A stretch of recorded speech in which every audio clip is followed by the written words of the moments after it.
यामध्ये गर्भवतीने किती काळ चालणं अपेक्षित आहे किंवा व्यायाम करत असताना काय काळजी घ्यायची आहे लक्षात घ्या। गरोदरपणामध्ये प्रेग्नन्सीमध्ये तुम्हाला ओव्हर एक्झर्ट होऊन एक्सरसाइज करणं किंवा वॉक करणं शक्यतो टाळायचं आहे।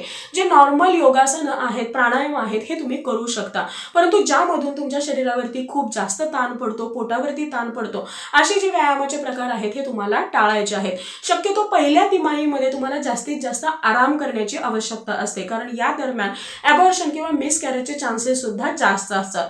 त्यामुळे चालणं असू द्या किंवा व्यायाम करणं असू द्या, यामध्ये तुम्ही खूप जास्त एक्झर्ट होणार नाही, एक्झर्शन खूप जास्त होणार नाही, याकडे तुम्हाला लक्ष द्यायचं आहे।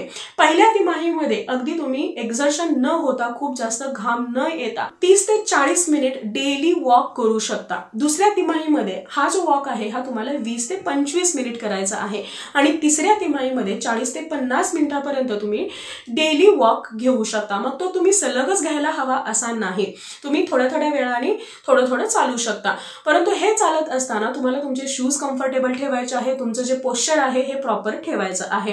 कोणत्याही पद्धतीने तुमच्या कमरेवरती किंवा तुमच्या पाठीवरती ताण येणार नाही याची दक्षता घ्यायची आहे। आणि मी परत रिपीट करेन की कोणत्याही प्रकारचा तुम्हाला ताण येता कामा नये, एक्झर्शन होता कामा नये। अशा पद्धतीने तुम्हाला वॉक किंवा तुमचा व्यायामाचा जे काही रुटीन आहे हे मेंटेन करणं आवश्यक आहे।